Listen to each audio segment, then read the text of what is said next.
ઇકોઝોનનો વિરોધ વધુ ઉગ્ર બન્યો। સાસણમાં 3 જિલ્લાના 196 ગામના ખેડૂતોનું વિરોધ પ્રદર્શન વિશાળ સંખ્યામાં ટ્રેક્ટર રેલી યોજી, જેમાં જૂનાગઢ, ગીર સોમનાથ અને અમરેલીના ખેડૂતો જોડાયા। ટ્રેક્ટર રેલીમાં મહિલાઓ પણ જોડાઈ। વિશાળ રેલી યોજી આવેદનપત્ર આપવામાં આવ્યું। ખેડૂતોએ રામધૂન બોલાવી આક્રોશ વ્યક્ત કર્યો।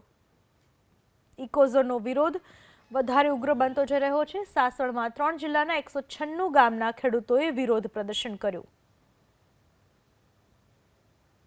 જૂનાગઢ, ગીર સોમનાથ અને અમરેલીના ખેડૂતો પણ આ ટ્રેક્ટર રેલીમાં જોડાયા હતા। માલધારીઓ અને મહિલાઓ પણ આ ટ્રેક્ટર રેલીમાં જોડાઈ હતી। ઇકોઝોન બાબતે વિરોધ નોંધાવી આવેદનપત્ર આપવામાં આવ્યું।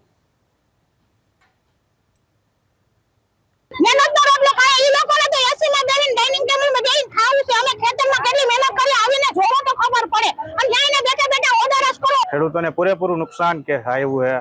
અત્યારે જો કાયદો નથી લાગેલો તોય ખેડૂતોને હેરાન કરે છે વન ખાતું। જો કાયદો લાગ્યા પછી કેવા નિર્ણયો લે એ અમને ખેડૂતોને ખબર છે કે જો આ કાળો કાયદો રદ કરવામાં નહીં આવે તો આગામી સમયમાં ખૂબ જ ઉગ્ર આંદોલન થશે। તો રેલી કાઢવામાં આવી। ઇકોઝોનના વિરોધમાં સાસણમાં 3 જિલ્લાના 196 ગામના ખેડૂતોએ વિરોધ કર્યો। જૂનાગઢ, ગીર સોમનાથ અને અમરેલીના ખેડૂતો આ રેલીમાં જોડાયા। ટ્રેક્ટર રેલીમાં માલધારીઓ અને મહિલાઓ પણ જોડાઈ। વિશાળ રેલી યોજીને આવેદનપત્ર આપવામાં આવ્યું। ખેડૂતોએ પણ રામધૂન બોલાવીને આક્રોશ વ્યક્ત કર્યો। કાયદો રદ નહીં થાય તો ઉગ્ર આંદોલન કરવાની પણ ચીમકી ઉચ્ચારવામાં આવી છે।